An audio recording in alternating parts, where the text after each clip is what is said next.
हमारे आचार्य आशीष जी आपको विभिन्न प्रकार के किस्से सुनाते रहते हैं, अलग अलग तरह से आपका मार्गदर्शन करते रहते हैं। यंत्र और मंत्र के बारे में उन्होंने आपको बहुत कुछ बताया है। आज मैं आपको यहाँ पर ताबीज़ों के बारे में बताने आया हूँ। तो मित्रों, पहला प्रश्न तो आपके मन में यही उठेगा, ताबीज़ क्या होते हैं?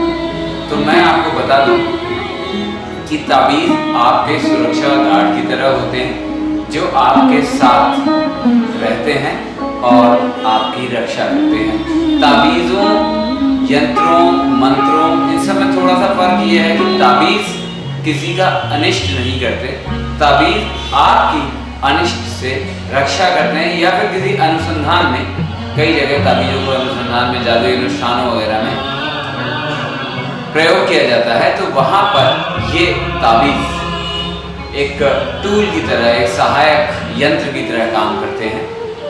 तो ये हो गया ताबीज़ों से परिचय।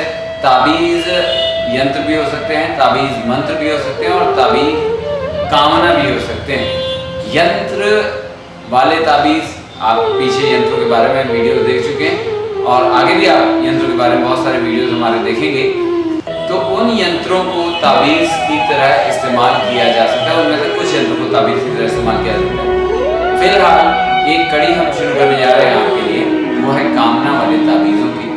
हमारा दिमाग, न्यूरोलॉजी, न्यूरॉन्स होते हैं, न्यूरोलॉजी से प्रभावित होता है। न्यूरॉन्स, जब आप कुछ सोचते हैं तो न्यूरॉन्स में ऊर्जा प्रस्फुटन होता है, यानी ऊर्जा निकलती है उससे। ये ऊर्जा कामना है।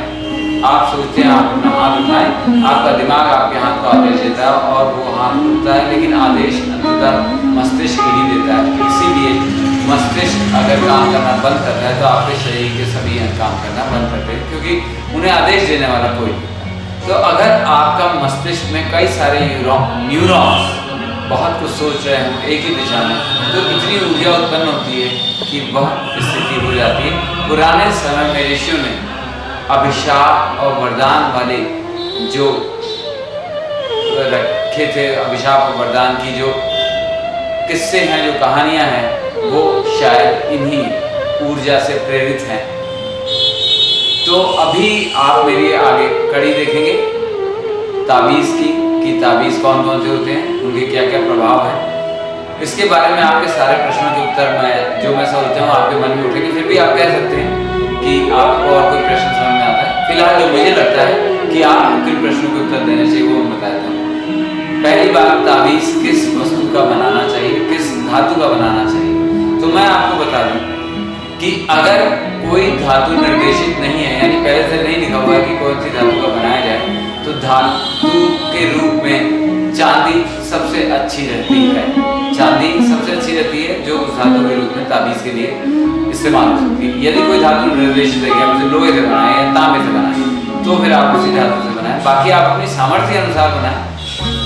किसी अन्य धातु से बनाने से उसकी शक्ति कम नहीं होती, क्योंकि उसकी शक्ति आपकी कामना पर निर्भर करती है। जैसा कि मैंने कहा, ये कामना ताबीज़ है। दूसरे, ताबीज़ किस आकार के बनाए जाने चाहिए, इस विषय पर भी आपके मन में जिज्ञासा जरूर होगी। ताबीज़ में जैसे कोई गोल है, अगर आकृति गोल है तो आपको लगे गोल बनाएं। वो आप वैसे चाहें तो बिल्कुल वैसी आकृति बना सकते हैं, और चाहें तो वर्गाकार या आयताकार एक पूर्ण आकृति पे वो आकृति उकेर सकते हैं। और तीसरा प्रश्न जो आपके मन में आ सकता है, ताबीज़ खुला होना चाहिए या ढक्कनदार?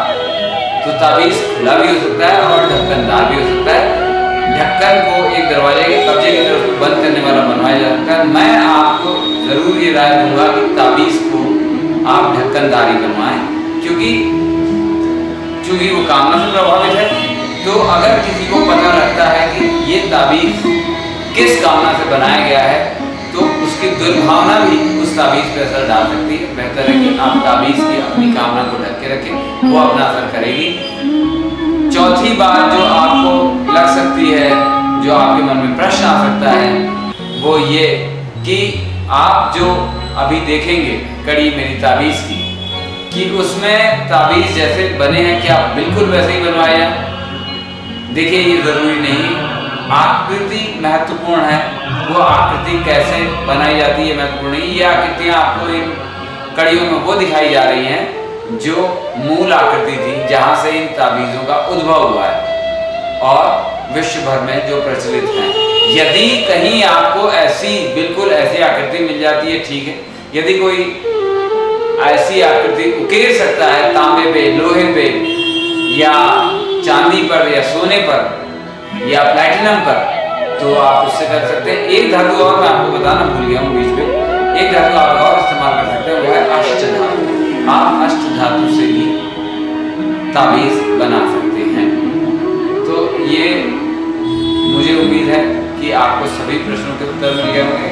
ताबीज़ को यथासंभव अपने गले में धारण करें या बाजू में धारण करें, आप कहीं भी धारण कर सकते हैं, लेकिन पैरों में धारण करना है तो बच्चों के लिए ठीक रहता है। पैरों में धारण ताबीज़ नहीं करना चाहिए। छोटे बच्चे से अगर जुड़ी कोई बात है तो आप उसे पैरों में धारण कर सकते हैं, वरना किसी धागे से या मोतियों की माला से बांधकर उसे गले में या बाजू में धारण करें। ताबीज़ की सफाई का हमेशा ध्यान रखें, क्योंकि गंदा ताबीज़ कभी वैसा फल नहीं देगा जैसा कि साफ और चमकता हुआ ताबीज़। भावनाओं की तरह, कामनाओं की तरह, कामनाएं जितनी शुद्ध होंगी उतनी प्रभावशाली होंगी। तो मित्रों, अब भी कोई प्रश्न हो तो आप कमेंट वाले सेक्शन में जरूर लिख सकते हैं। साथ में मेरे चैनल को, हमारे चैनल को सब्सक्राइब कीजिए, इसे लाइक कीजिए और इसका प्रसार कीजिए अगर आपको लगता है कि हम आपको बेहतर दे पा रहे हैं। इसके अलावा अगर आपको कुछ नया चाहिए तो आप हमें अवश्य लिखें। आशीष जी को अपनी व्यक्तिगत समस्याएं आप वैसे भी बता सकते हैं और आगे आप क्या क्या चाहते हैं आप बताते रहिए। हम आपके सामने वो सभी विषय लाते रहेंगे।